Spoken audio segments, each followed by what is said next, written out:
susuan. Nah, itu bagaimana Kiai Mat menanggapi statement tersebut, Kiai Mat? Oh, ya.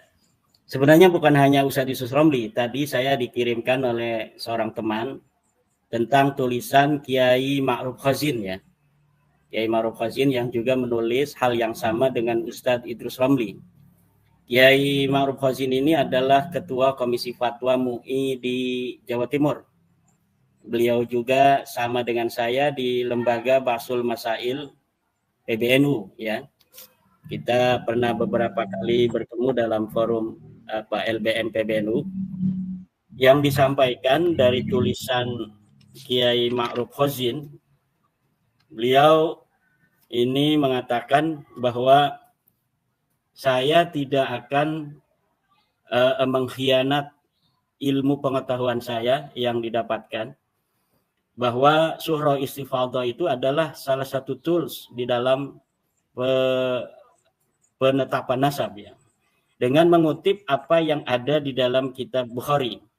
Ditulis oleh Kiai Ma'ruf Khazin, Babu syahadati 'alal ansabi war radha'il mustafidi wal mauti al qadimi wa qala an-nabi sallallahu alaihi wasallam arda'atni wa aba salamata suwaibatu wa tasabbuti fihi. Ini katanya ada di dalam kitab Imam Bukhari. Lalu Kiai Ma'ruf Khazin juga mencatat bahwa Ibnu Hajar Al-Asqalani mensarahi bab ini dengan hadhihi tarjamatu ma'qudatun li syahadatil istifadati wa dzakara minha an-nasaba wal radha'ata wal maut al-qadima fa amma an-nasabu fayustafadu min ahaditsir radha'ah wa innahu min lazimihi wa qad nuqila fihi al-ijma'. Kata Kiai Ma'ruf Khazin, dari sini bahwa ada ijma tentang bolehnya penetapan nasab dengan suhrawal istifadhah. Nah, saya setuju itu bahwa ada sebuah kesepakatan ulama bahwa penetapan nasab boleh. Ini lafadznya jaza ya. Jaza itu boleh untuk menetapkan nasab dengan adanya surah istifadhah. Kalau kita sudah mengenal Gibran itu anaknya Pak Jokowi, sudah suhra dan istifadhah, dari media kita mendengar, maka boleh kita ketika ditanya orang bersaksi siapa ayahnya Gibran, maka kita jawab ayahnya Gibran adalah Pak Jokowi. Apa alasan Anda mengatakan Gibran itu anak Pak Jokowi? Suhra wal istifadhah.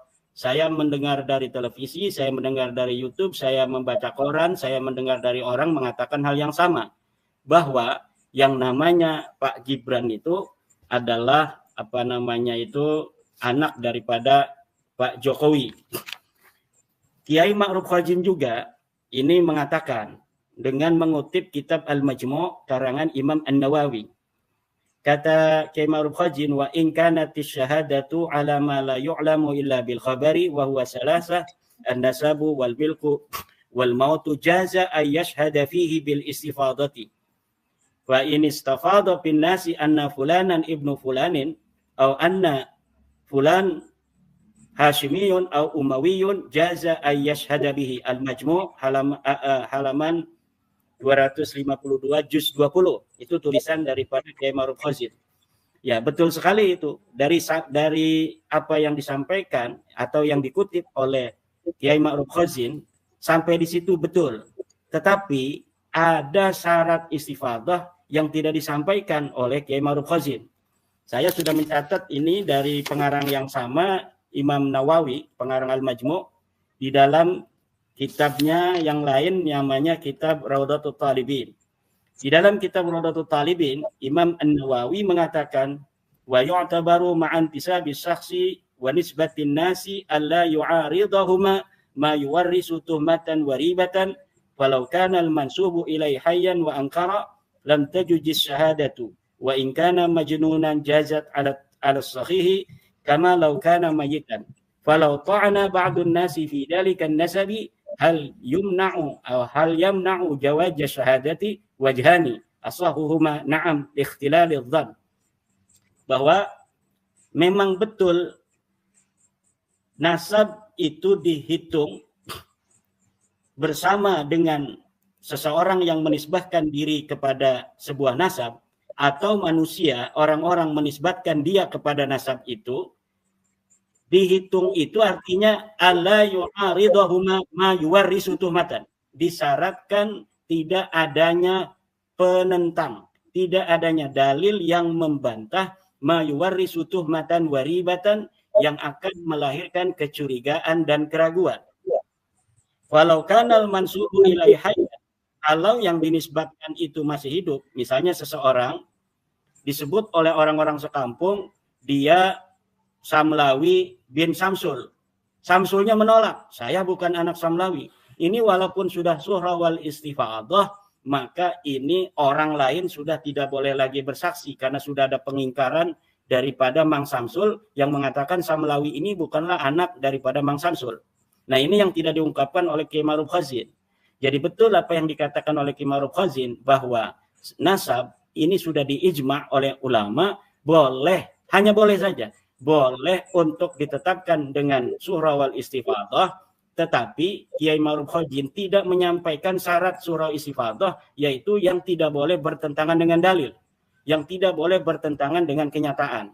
Ini yang mestinya, kalaulah Kiai Ma'ruf Khazin mengatakan bahwa saya tidak akan mengkhianati ilmu saya, maka seharusnya Kiai Ma'ruf Khazin itu juga membaca kitab yang menerangkan tentang syarat istifadah itu, baik di dalam kitab fikih semacam Rawdatul Talibin karangan Imam An-Nawawi yang saya bacakan tadi, maupun di dalam kitab ilmu nasab seperti milik Khalil Ibrahim, kemudian milik daripada Sayyid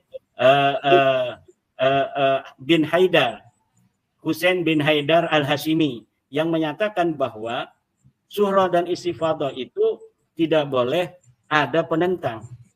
Harus disyaratkan adamul mu'arid, tidak adanya dalil yang menentang. Kalau ada dalil yang menentang, maka surah istifadah ini gugur. Ini ya, mudah-mudahan ini bisa didengar oleh Kiai Ma'ruf Khazin, Kang Mas Rifki, juga oleh Ustadz Idrus Romli yang juga saya dengar itu dalam sebuah YouTube. Ustadz Idrus Romli mengutip bab yang ada di dalam kitab Al-Bukhari bahwa Nabi besar Muhammad SAW mengatakan, saya disusui oleh Suwaibah, dan itu adalah surah dan istifadah. Kemudian Nabi Muhammad menerima daripada surah istifadah itu. Betul, selama tidak ada yang menentang. Sekarang saya tanya itu sama Kiai Ma'ruf Khazin, Ustadz Idrus Romli, ada tidak yang menentang bahwa Suwaibah menyusui Nabi Muhammad? Tidak ada. Maka karena tidak ada dalil yang menentang, baik dari sisi sejarah maupun dari hadis-hadis, bahwa Suwaibah menyusui Rasulullah, maka itu sudah sah surah istifadah karena tidak ada yang menentang. Jika ada yang menentang surah istifadah itu, misalnya ada orang yang hidup di zaman Nabi mengatakan, ya Muhammad, apa yang dikatakan orang tentang bahwa engkau disusui oleh Suwaibah itu tidak benar, maka surah istifadah itu ditolak. Nah, maka ini syarat surah istifadah yang banyak ini dilupakan oleh orang yang membela nasab Alawi tersebut. Begitu Mas Rifki. Ya baik. Ya itu jelas sekali bahwa surah batal karena adanya pengingkaran, begitu ya. Pengingkaran. Ya. Ya ini saya sepertinya butuh cerita dari Kiai Mat ini. Itu kan ada ceramah dari Pak Qurtubi Lebak itu ya. Beliau mengatakan bahwa Kiai Imat itu bahas nasab karena sakit hati nyalon bupati gak didukung. Itu ceritanya itu gimana ya? Ya, sakit hati itu ya, sakit hati itu orang-orang yang lemah ya yang sakit hati itu. Kalau mengenai calon-mencalon itu, Mas Rifki, keluarga saya ini ya selain dari keluarga pesantren santri juga keluarga banyak politisi. Dari zaman dulu ya itu sudah masuk parlemen kan, sampai di DKI itu ketua partai NU itu ketuanya orang Kresek keluarga saya. Tahun 70-an, 60-an itu. Kemudian paman saya dulu waktu saya kecil itu ketua P3 di kecamatan. Paman satunya itu jadi ketua PDI. Ya, jadi ini ya ketua P3, ini ketua PDI, satu keluarga beda-beda partai. Hanya Golkar saja yang tidak itu karena orang kecamatan yang jadi ketua partai Golkar itu waktu itu. Ya. Jadi kalau calon-mencalon itu sudah biasa. Bahkan tahun ini nih 2024 ini Mas Rifki, keluarga saya Bani Usman itu 12 orang mencalonkan diri jadi caleg, 8 orangnya itu terpilih. 8 orang terpilih dengan partai yang berbeda-beda. Jadi hal-hal calon mencalon kemudian jadi tidak jadi itu sudah biasa. Mengenai apa benar saya dulu pernah mencalonkan, ya tahun 2017 kalau tidak salah, memang waktu itu tidak ada calon yang berani melawan petahana. Ya petahana nggak ada yang berani. Maka saya menampilkan diri untuk memberikan jawaban kepada masyarakat bahwa harus ada orang yang berani untuk demokrasi ini semakin sehat. Akhirnya saya mencalonkan diri, sudah daftar ke partai PKB, gitu, partai P3, partai Demokrat, gitu. Biasa kita sebagai santri yang juga memahami ilmu politik ya, karena saya juga pernah kuliah ilmu politik. Itu kemudian kita mengadakan silaturahmi ke berbagai macam komunitas, ke tokoh-tokoh komunitas, ke kiai, ke para tokoh-tokoh masyarakat, termasuk kepada Pak Qurtubi itu, ya kan. Kemudian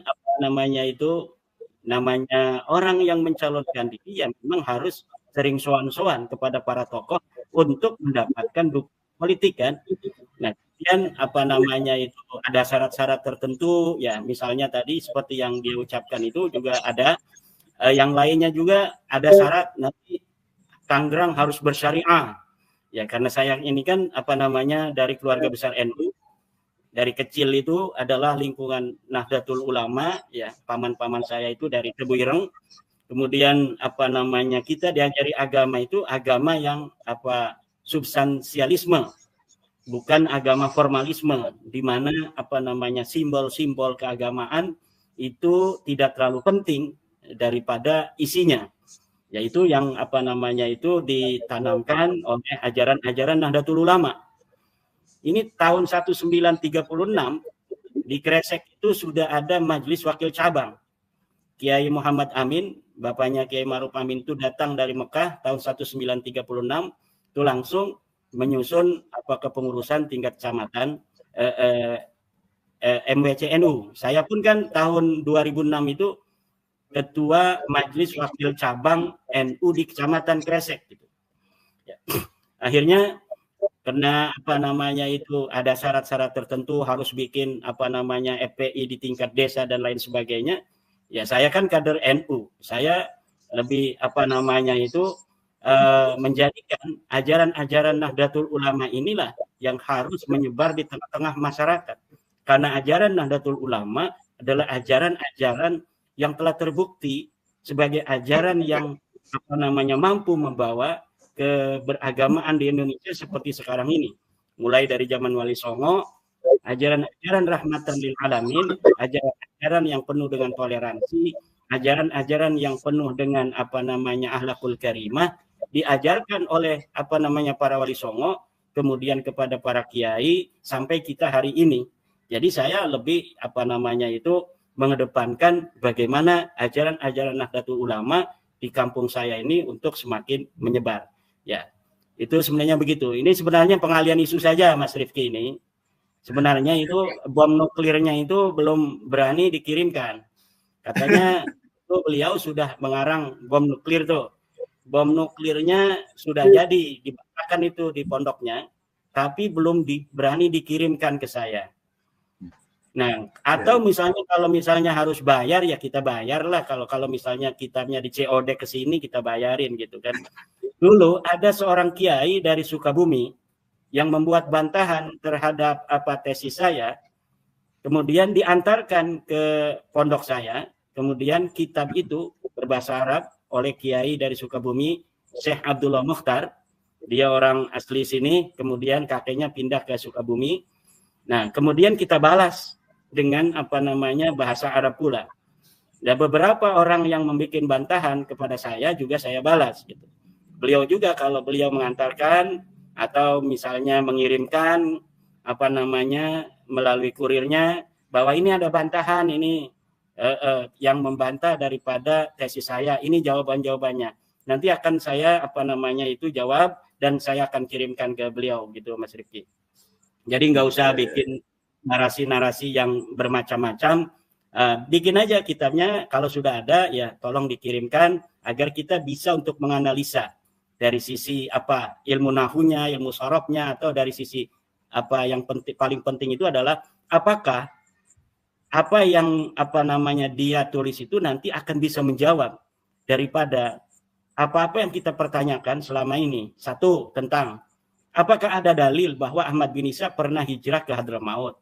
Apakah ada dalil yang mengatakan Ubaid sebagai anaknya Ahmad? Apakah ada dalil yang menyatakan bahwa Ubaid ini punya anak namanya Jadid gitu kan? Nah, itu saja yang paling penting. Adapun secara epistemologis nanti, misalnya tentang apa-apa yang telah diangkat oleh para pembela Balawi di Rabita itu seperti Suhra dan Istifadah, itu bisa juga kita masuk di dalam perdebatan itu, karena itu perdebatan ilmiah yang epistemologis, yang jawaban-jawabannya sudah ada di apa namanya kitab-kitab fikih para ulama. Kita tinggal membaca, kemudian kita bisa menganalisa dan menghipotesa, kemudian mengambil kesimpulan. Begitu Mas Rifki. Ya Imad, saya mau menanyakan sedikit lagi. Nanti jawabannya singkat aja, enggak apa-apa. Berarti dulu ketika Kiai Imad itu bersilaturahmi ke Pak Qurtubi Lebak itu ada pensyaratan untuk harus bikin FPI sampai tingkat desa, begitu? Atau salah kesimpulan saya? Saya terlalu lama ya, jadi lupa secara detailnya. Yang saya ingat itu tentang Tangerang bersyariah, dan membuat FPI tingkat desa begitu. Betul itu ada itu. Ada ya. Tapi Kiai Imad lebih memilih untuk nuansa kultural NU gitu ya. Ya, karena memang di sini nggak bakal laku kan, kalau daerah kita ini daerah yang sangat Nahdlatul Ulama sekali gitu. Ya, satu lagi ya ini ini ada Alfian Tanjung itu juga bilang bahwa Kiai Imad ini bagian dari proksi. Nah ini terserah ini proksi ini mau dimaknai bagaimana ini, monggo gimana respon dari Kiai Imad? Saya tadi dikirim oleh teman juga, ada katanya Ustadz PKI, kan Ustadz Alfian Tanjung itu dikenalnya Ustadz PKI kan, ceramah di masjid, ceramah di mana saja yang dibicarakan adalah PKI, maka disebut oleh orang sebagai Ustadz PKI kan, Alfian Tanjung gitu. Ustadz Alfian Tanjung ini terlalu banyak memikirkan teori konspirasi. Jadi sehingga apa yang ada di dalam otaknya semuanya konspirasi. Jadi saya kira apa yang beliau sampaikan itu seperti ini, ada proxy kan, proxy war lah. Lebih lengkapnya proxy war. Karena kalau proxy saja itu bisa alat-alat di internet kan. Jadi proxy war itu adalah perang proxy, yang perang dua negara tapi tidak mau langsung untuk berhadapan, kemudian mengambil tangan orang dari pihak ketiga untuk ada di tengah-tengah itu. Jadi sehingga peperangan itu bukan langsung dua negara itu.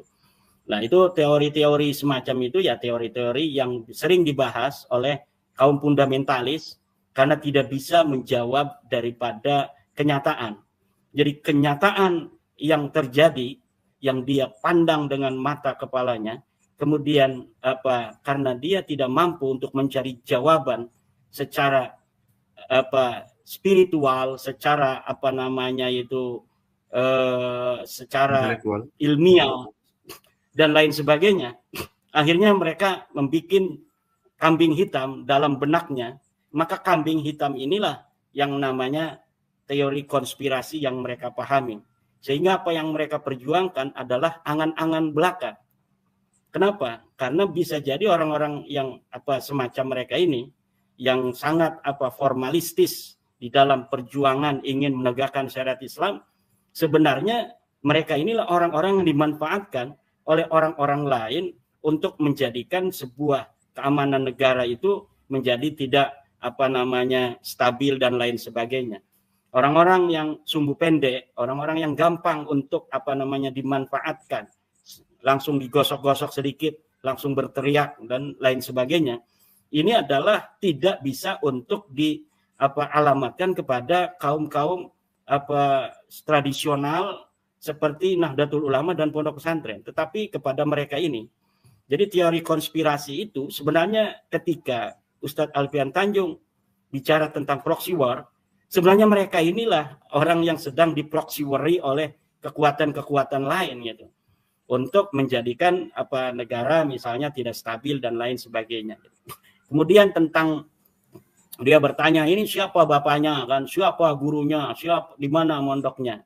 Itu kan apa hubungannya? Saya sudah sering katakan dan bahkan dalam tulisan, bapak saya Sarmana, kakek saya Haji Samun, buyut saya Usman.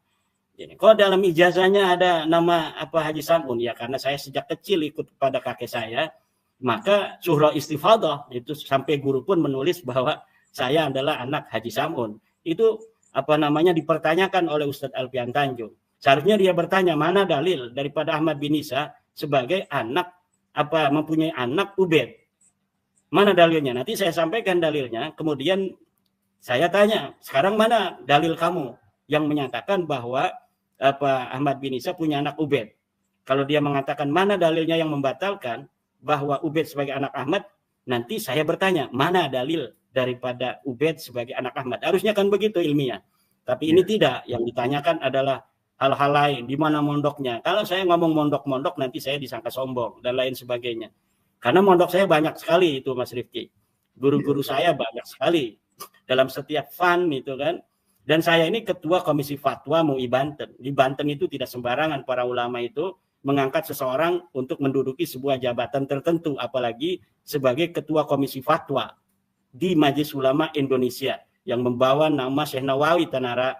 Banten ini kan membawa Syekh Nawawi Tanara, membawa Syekh Arsyad Tawil, membawa seorang Sultan Hasanuddin, membawa nama seorang Arya Wangsakara, membawa nama para pejuang Banten seperti Kiai Wasid, seperti Kiai Samun, seperti Kiai Asnawi Caringin dan lain sebagainya. Masa seorang ketua komisi fatwanya orang yang sama sekali tidak dikenal orang, itu tidak mengerti. Kalau mau bertanya tentang saya, Ustadz Alfian Tanjung bisa datang aja itu ke Kresek atau ke Tangerang gitu kan. Kebetulan bupatinya juga kenal dengan saya, dan beberapa kali kita kerja bareng untuk kebudayaan di Kabupaten Tangerang. Jadi kalau bertanya siapa, jadi seakan-akan saya muncul dari ruang hampa yang tiba-tiba membicarakan tentang nasab. Saya 2006 sudah jadi ketua Majelis Wakil Cabang Nahdlatul Ulama. Saya pengasuh pondok pesantren. Rumah saya tidak pindah-pindah, ada di Kampung Cempaka namanya. Orang semua kenal di sini. Lurahnya aja sepupu saya. Ketua MUI-nya sepupu saya, bisa tanyakan juga itu. Nah ini Ustadz Alfian Tanjung ini saya kira harus banyak lagi belajar. Sebenarnya kan beliau ini sudah banyak belajar, kemarin di penjara beberapa waktu kan, harusnya itu banyak berenung sehingga nanti akan banyak ilmu-ilmu baru yang dapat untuk kemudian bermanfaat untuk masyarakat. Begitu Mas Rifki. Iya. Ini saya jangan ditanya dulu, saya mau tanya ini sama Dr. Sugeng. Monggo. Dr. Sugeng. Ini ada yang masih mempertanyakan tentang hukum, ya kan, hukum Islam daripada DNA dan sebagainya.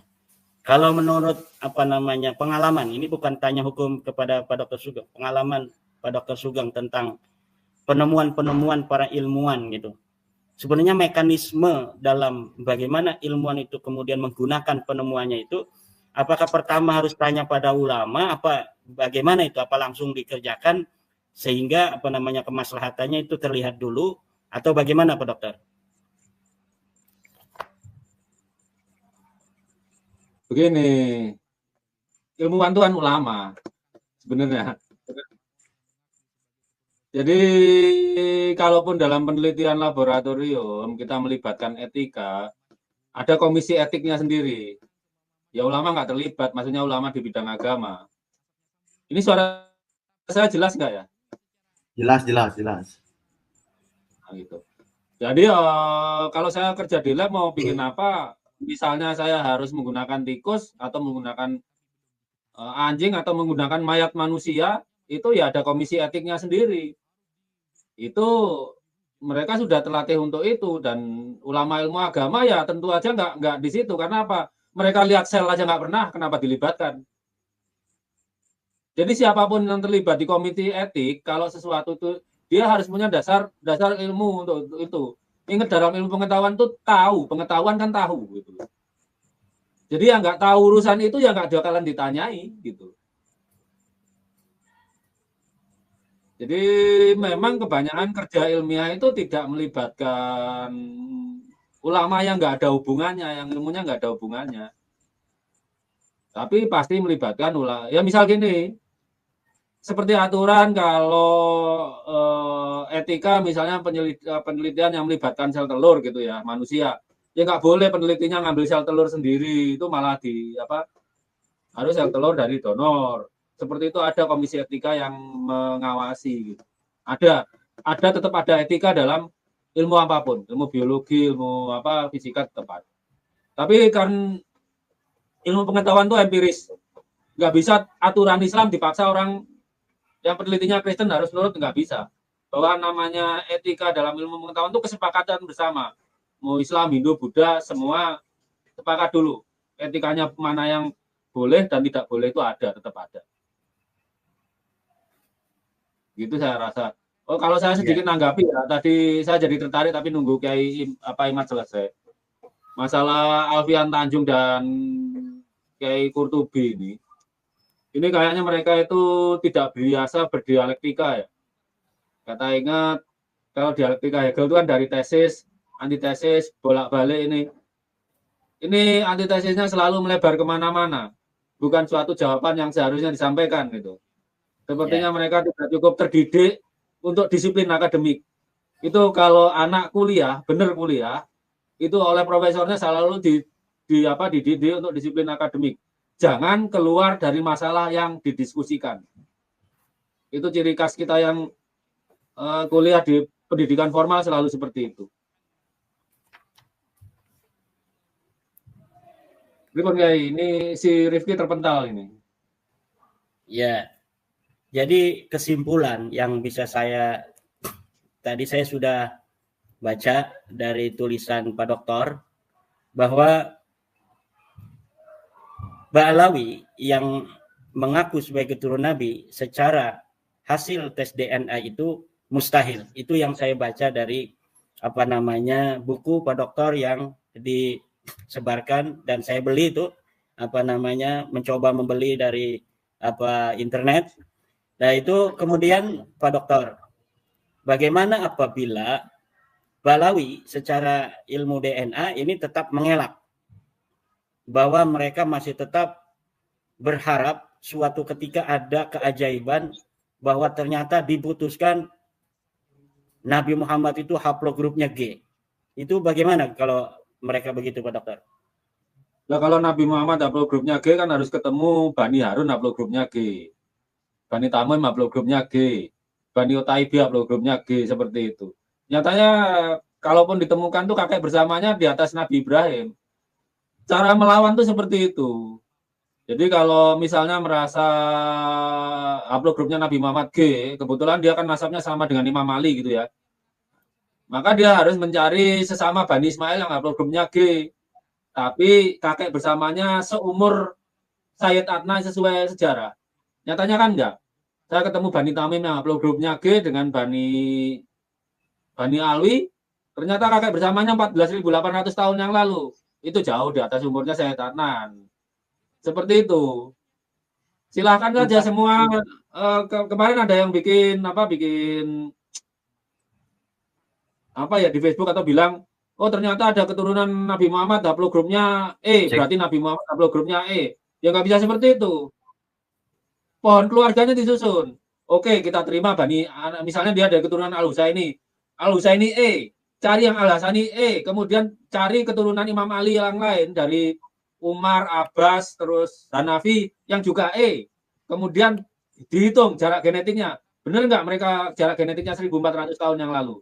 Kemudian naik lagi, dicari Bani Tamim yang E, Bani Utaibi yang E, Bani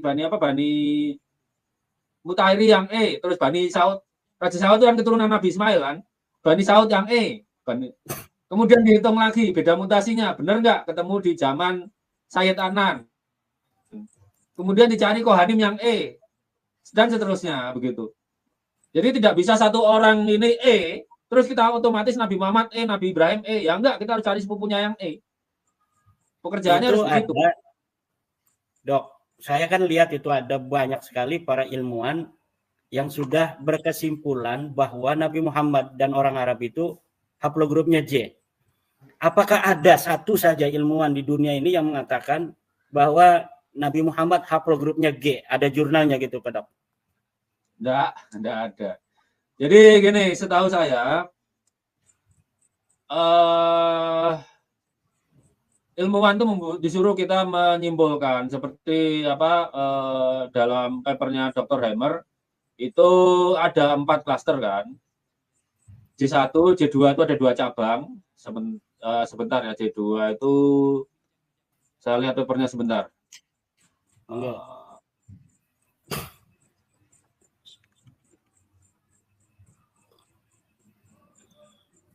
Sebentar.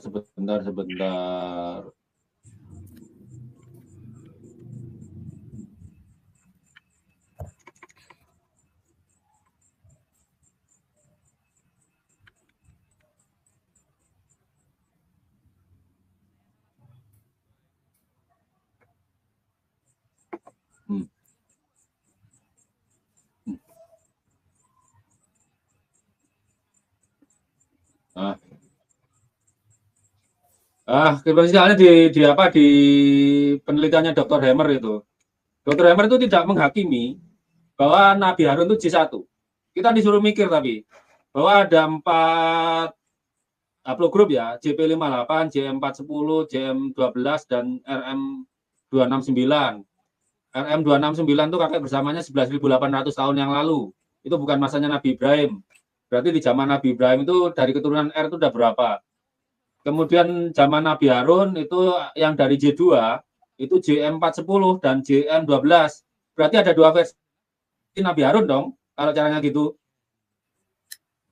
Sedangkan yang JP58 ya, jadi yang JP58 itu 97 orang itu punya satu kakek zaman Nabi Harun.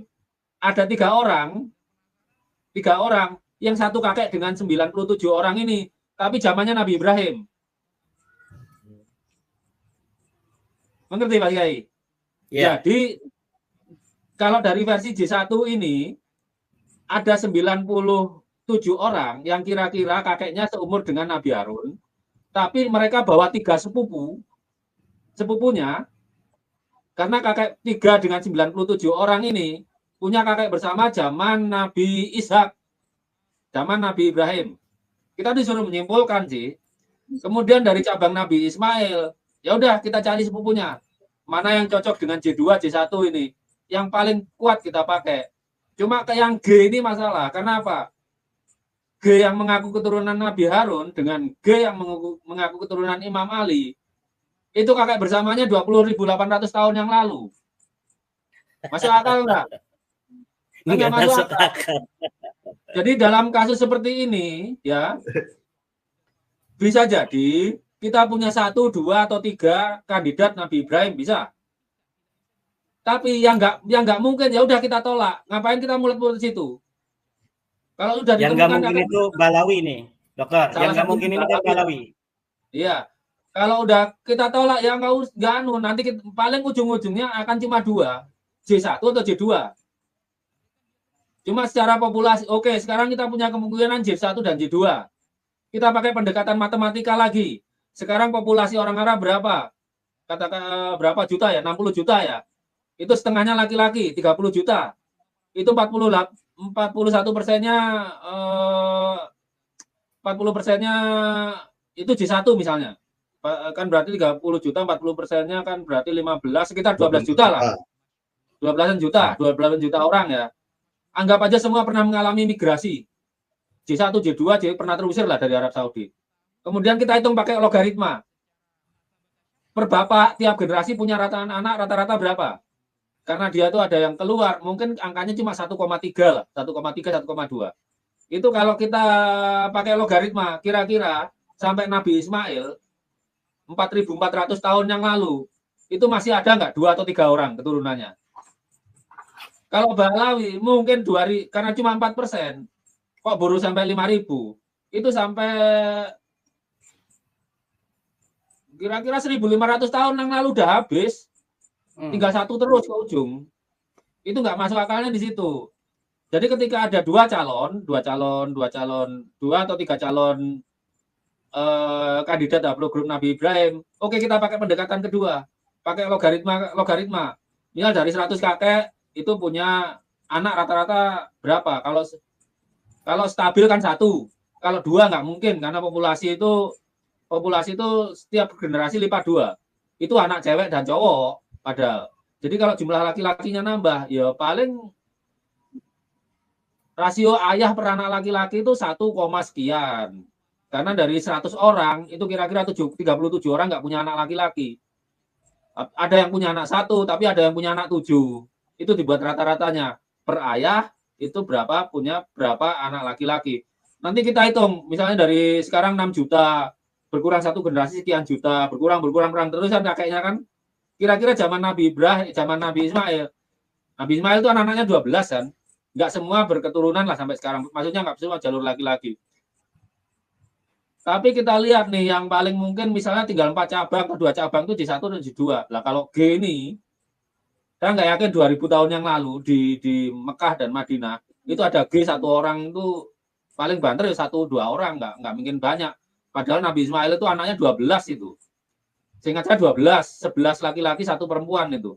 Yang perempuan kan akhirnya dinikahi oleh sepupunya, kakaknya Nabi Yakub gitu.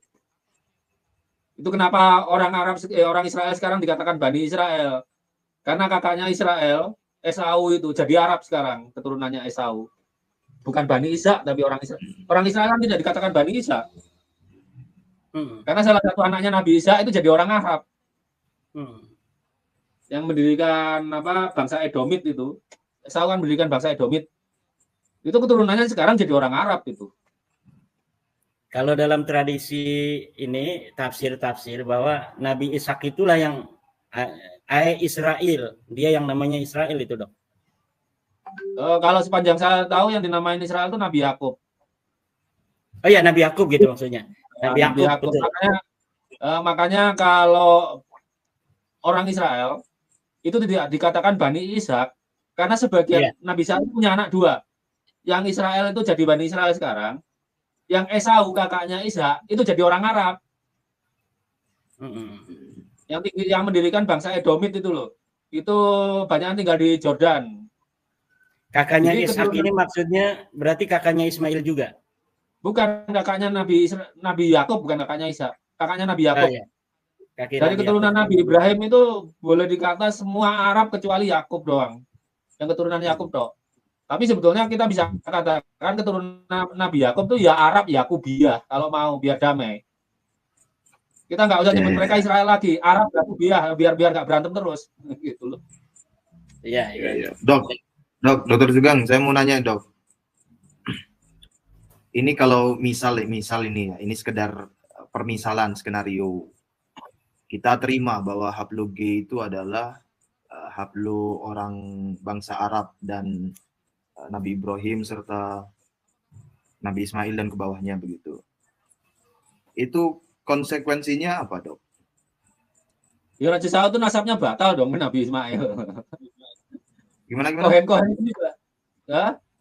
Raja Saudi itu batal nasabnya ke Nabi Ibrahim. Raja Jordan batal ke Nabi Ibrahim.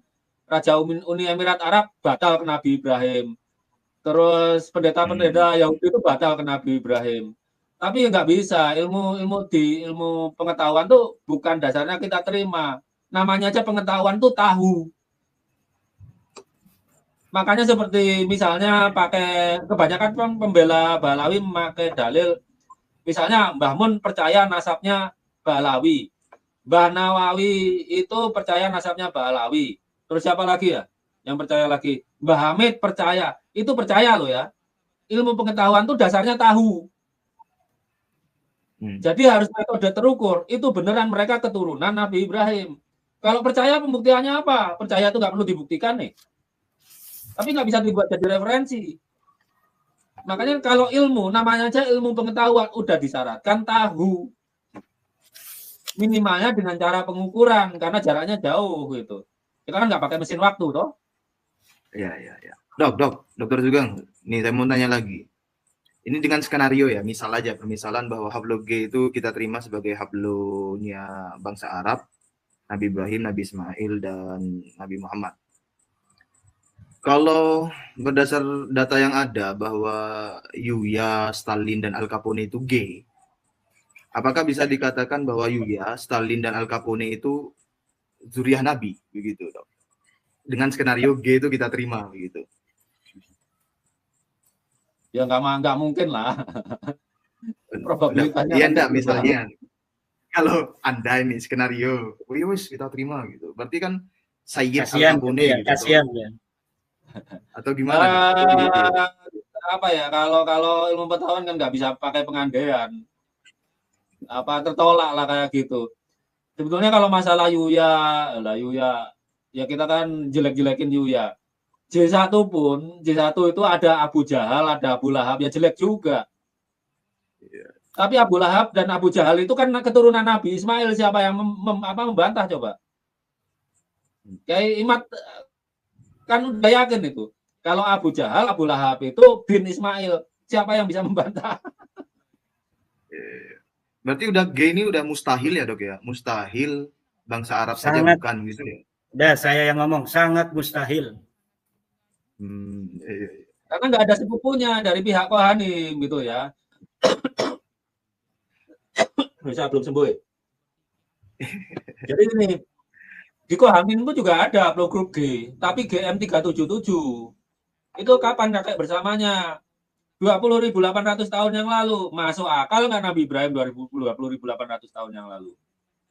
Kan nggak masuk akal. Di Bani Tamim pun juga ada yang sebentar, saya tadi sebentar.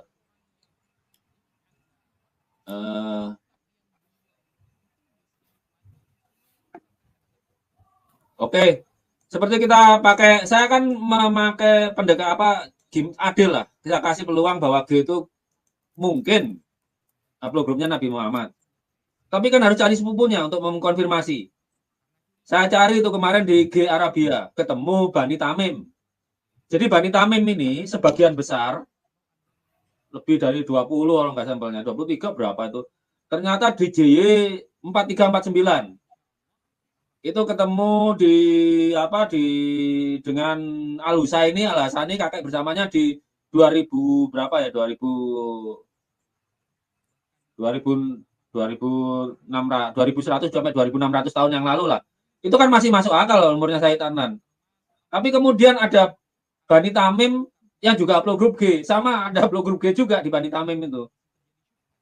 Tapi ketemu Bani Alawi ini kan kita anggap keturunan Ali nih. Bani Tamim ya keturunan Tamim. Harusnya kakeknya Sayyid Adnan. Tapi begitu dihitung beda mutasinya, dihitung